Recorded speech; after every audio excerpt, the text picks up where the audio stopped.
Jimmy Spoon and the Pony Express by Gregory. 9. Runaway Stage. As Jimmy sped westward, he tried to imagine what a pair of cut-off ears would look like. Did Jack Slade keep the ears in his pocket or in a nice little case with velvet lining? Surely there would be blood and a sickening smell, much like the scalps he'd seen with his Shoshone family. Jimmy didn't understand why men, Taibo or Indian, would do such things. A distant scream interrupted his thoughts. He strained to hear above the thudding gallop of his horse. Dust blew across the trail, carrying with it another high-pitched scream. Jimmy was puzzled until he looked north. Less than a mile away, a stagecoach raced out of a canyon, pulled by a team of panicked horses. It veered off the trail, bouncing wildly through the sagebrush. To his horror, he realized the driver's box was empty. With no one to stop the coach, it could crash there. It could crash, and there would be terrible injuries. Jimmy knew he was the only one who could help, but to intercept the team, he would have to detour from his route. An unwritten code of the Pony Express was to take care of the mail first, horse second, self third. A rider must never slow down for anything or anyone else, but Jimmy couldn't ignore people in trouble. Their screams of distress worried him. His horse was fast. In a few minutes, he was racing alongside the stage. An elderly man's face appeared in the open window, and that of a small boy. The thundering of hooves was deafening. "Help us, Sonny!" the man cried above the noise. Jimmy wanted to leap into the driver's box, but it towered above his head. Instead, he slipped his left foot out of the stirrup, then his right. Now he bounced in his saddle as he drew along the rear horse. Tensing his legs and arms, he jumped, landing awkwardly on the animal's rising back.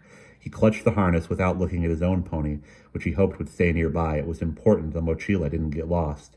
One set of reins flapped over the horse's ears in such a way that Jimmy could reach them by inching forward. He wrapped them around his fist, and while squeezing his legs around the horse so he wouldn't fall, he pulled back hard. "Whoa, boys!" he yelled. "Whoa!"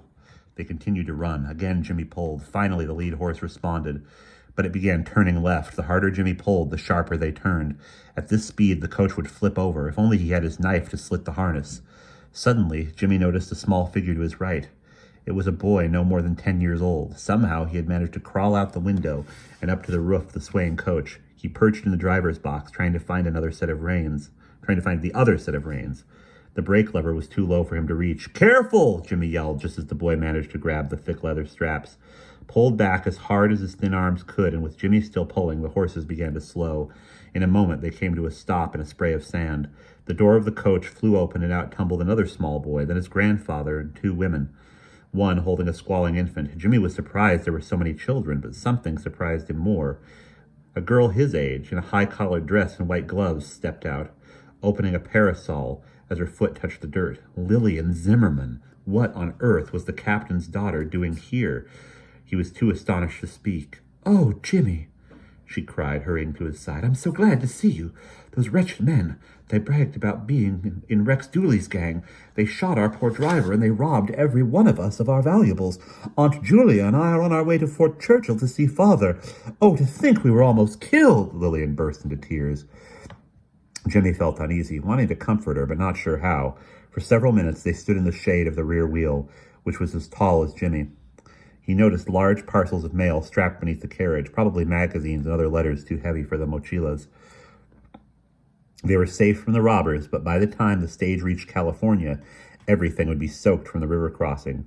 Lillian brushed at the thick layers of dust on her dress and arranged her wind-blown hair. Jimmy thought she was pretty. He liked the way she smiled at him, even the way their arms bumped against each other. The nearness of her made him feel soft inside, and somehow lessened his desire for Nahani.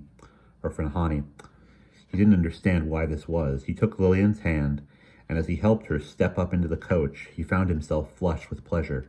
"We better get a move on," he said. "Mail's late, and if we don't hurry, we'll be camping under the same stars as Rex Dooley." And that is the end of Chapter 9.